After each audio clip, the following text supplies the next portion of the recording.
Hi, my name's Erica. Welcome back to my channel. Today I'm going to do a video that's my favorite and my least favorite books from my favorite authors.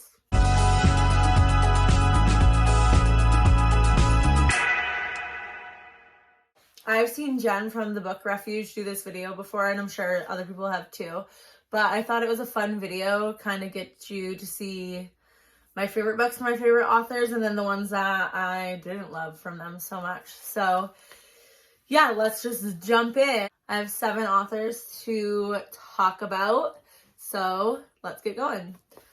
All right, the first author that I have that's one of my favorites is Colleen Hoover. Now, obviously, she's blown up everywhere thanks to TikTok, and that is pretty much how I discovered her. Before, I kind of avoided her, and then I gave her books a try. The first one I read was Verity, and it blew me away, and then I just kept going. So my favorite though is not Verity, It Ends With Us, and I'm so excited for It Starts With Us to come out next month. So yeah, It Ends With Us is my favorite. I feel like you can't say too much about this book without it being a spoiler, but yeah, it's just really, really good. I personally connected with it a lot. The main character's from Maine and I'm from Maine, so that was another little thing about it that I liked. But yeah, it's definitely my favorite book. I plan on rereading it soon because I love it so much. I read it this year and it quickly became my favorite. Another book that's my least favorite by her, I also read this year, and that's Maybe Someday. This book was okay. It's not like it was terrible, but I really couldn't get behind this book. Basically, if you don't know, it's about a girl who gets kicked out of like her apartment or dorm or something. She's in college. And her neighbor, she ends up going to live with her neighbor who is deaf, and he actually plays guitar and like makes music, and so does she. So they end up working together and make songs. They end up falling in love. But this guy, I can't even remember his name, he has a girlfriend. And it's not even the fact that he had a girlfriend when they met that bothers me. It's the fact that he was staying with his girlfriend for the reasons that he was staying with her, I guess, is what bothered me so badly about it. If it wasn't for those circumstances, he wouldn't have been with this girl. And to me, that was really shitty and I didn't like it. The next author on my list is Sophie Lark. Sophie is someone else I started reading this year, and she's quickly become one of my favorites. My favorite book by her, it was so hard to choose between Stolen Heir and Broken Vow, but I'm going to go with Stolen Heir. This is the second book in the Brutal Birthright series. So with that being said though, I still haven't read the Underworld series, is that what it's called? And I haven't read the Kingmakers yet. I have a feeling that Kingmakers is probably going to be my favorite of the series, just because I really like a school setting. I just have a feeling we're going to really like that. I've read all of the Brutal Birthright books, and Stolen Heir is my favorite, followed by a close second, which would be Broken Vow. My least favorite by Sophie is There Are No Saints. So this was okay, like it wasn't a bad book or anything. I just didn't love it as much as I thought that I would. It was following a serial killer and this who's an artist and this girl who's like literally a starving artist, and they meet up and it's their romance. There's like this other bad serial killer guy that's trying to get her, and Cole, the main character, like is battling with his feelings about like why does he like her. And I thought it was good. It's just not my favorite. I don't know. I didn't connect with it as much as I connected with books in the Brutal Birthright. I almost said that Nero's book, which is number 3, I think, yeah, was my least favorite, but I think this one is actually not my favorite because I didn't even read the second book because I didn't like it that much. I can't even tell you why though. Like, I like dark romance. It wasn't like the subject matter was what threw it off for me. I don't know. I just didn't connect with Cole and Mara that much, I guess. Next we have The Queen, J Maas. And I have read all of the Court and Thrones of Roses series, and I've read Throne of Glass. I didn't read all of Throne of Glass. I only read the first, like the actual Throne of Glass. I didn't read the whole series. I'm going to read the whole series. I just haven't gotten to it yet. And I read House of Earth and Blood, and I'm on House of Sky and Breath right now. So that being said, Akamath is by far the favorite of mine, and I feel like that's a very popular opinion. Akamath is just a different level. If you don't know, it's a Court of Mist and Fury. That's the second book in the ACOTAR series. And then my least favorite, so I wrote down Throne of Glass. I don't think Throne of Glass is a bad book. It's just the one that I didn't like the most out of all of them that I've read. And funny thing is, I actually started Throne of Glass, I think maybe in 2020, and then I DNF'd it, and then I finished it last year. So yeah, I actually wrote down too, though, Court of Frost and Starlight, just because it's like a pointless novella, in my opinion. Like, it's nice to spend time with your characters, but like nothing really happens. But then I wrote Throne of Glass because it's a full-length novel, and the other one's a novella. So yes, those are my answers to that. I think, who knows if they'll change, because I still have a lot of her books to read. But so far, that's where we stand with that. The next one of my favorite authors is Ashely Jade, or AJ. It depends on, she publishes under both.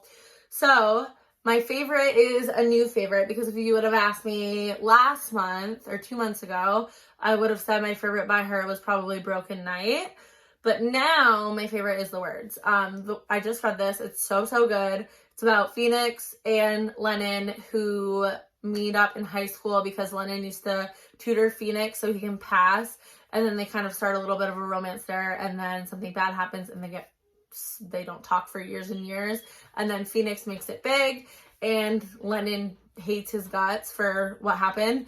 And then someone from Phoenix's team finds Lennon and wants her to work with them to kind of babysit Phoenix, because he's getting into a lot of trouble and his career is going downhill, and they know that Lennon hates Phoenix and won't let him get away with shit that everyone else has let him get away with. So they hire Lennon to work with Phoenix to be like basically his babysitter, and things go from there. It's a very long book, but it's so good and so worth it. So that for sure is my favorite Ashely Jade book. My least favorite is The Devil. This book wasn't bad again, but it just really wasn't for me, and I can't exactly put my finger on it. I had a good time when I was reading it, but I can't really even remember what happened in it. I do know it featured a little bit of male-male romance in it, so that's something different that I haven't seen her do before. And there was like, I think I would have to read the second one. Maybe that would make a difference, but I just didn't really have interest to keep going in the series, and I just didn't like that book that much. The next one of my favorite authors is A.R Torre, or Alexandra Torre. Alexandra Torre. So I think she writes A.R Torre as like her thriller name, and then Alexandra Torre is her romance name. So my favorite book I've read by her is The Good Lie. This is a mystery thriller book. The Good Lie is about this serial killer who has murdered 6 victims, and his last victim escapes and runs away, gets away from him, and identifies like a local high school teacher as the captor of him. And so then we have this lawyer whose name is Robert, and his son was actually a victim of this bloody heart serial killer.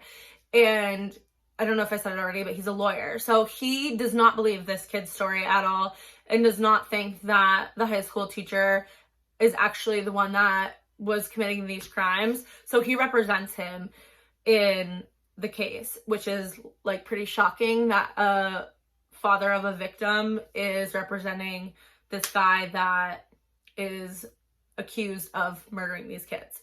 And it's so good. I give it 5 stars. This is one of my favorite thrillers of all time. So definitely check that out if you haven't. My least favorite book by her is still one of my favorites, and it's Filthy Vows. This is about a married couple who decides to bring in the husband's best friend as a third. And yeah, it's spicy and it's pretty good. It's just not my favorite by her because it's, you know, for a romance, it's pretty low angst. It doesn't even really feel like a romance because they're already married, but it's pretty good, just not my favorite by her. The next is Elle Kennedy. I talk about Elle Kennedy all the time on my channel because I'm obsessed with the Off-Campus series. So no surprise that my favorite book by her is The Deal. I kind of went back and forth on which book I wanted to be my favorite by her. I was thinking The Deal or maybe Brenna and Jake Connolly's book, but I decided to go with the OG, The Deal, because that's what got me hooked on the series, and I still really just love that book. So my least favorite by her is actually published under her pen name, and that's Erin, and it's Paper Princess. So Paper Princess is still really good, I think. I just think it's maybe a little bit outdated, and it's not something that I think a lot of people would love today. But it was still entertaining when I read it. I never went along with the series, which kind of shows that it wasn't that interesting, but I still think it was good and I would still recommend it. It's about a girl who her mom dies and she's kind of like trying to survive on her own. She's like a stripper underage, and she ends up getting taken to this house to live with like kind of relatives, but not really relatives. And that guy has like 5 sons that she has to go to high school with, and she ends up having a romance with one of them. They're not related. I feel like I just made it sound like they're related. They're not. But yeah, so that's that one. My last favorite author on here is the Queen of Slow Burn, and that's Mariana Zapata. I've read a lot of Mariana Zapata's books, not all of them, but quite a few. And my favorite by far is The Wall of Winnipeg and Me. This book is probably my favorite romance book. I love Aiden Graves so much. He's so grumpy, and their romance together is just so good. If you like slow burn and you haven't read The Wall of Winnipeg and Me yet, like, get on it, because they have just the perfect amount of like scenes and interactions together to keep the chemistry and keep the tension, and then you don't even get like a first kiss until almost the end of the book. But it's so worth it. I love that book. So then for my least favorite, I actually DNF'd a book by her, and that was Hands Down. This is following a character that's in The Wall of Winnipeg and Me, and the main character in that book was just bizarre to me. Like, I don't know, she didn't make any sense to me. I found her annoying. He was like too happy for my liking. Like, I don't usually like that. And the things she would say were just, I don't know. It was just a weird book. Like, the pacing was weird. I did not enjoy that book at all. But a book that I finished by her that's my least favorite is Lingus. Now, we don't think Lingus is bad. A lot of people will say, like, just don't even read Lingus because it's the first book she ever published and it's just, like, not good. I disagree. I think it is good. It's just not a slow burn like she writes now, so be prepared for that. This is about a main character, our main male character is a porn star, and it's a romance with this girl that he meets. And I don't think it was bad. I mean, it wasn't my favorite thing I've ever read, but it's definitely different than a lot of her other books and spicier. So I don't know. Like I said, I don't think it's bad, but it's just not my favorite by her. I would still recommend that book. So those are my favorite and my least favorite books by some of my favorite authors. And thanks for watching. I'll see you soon.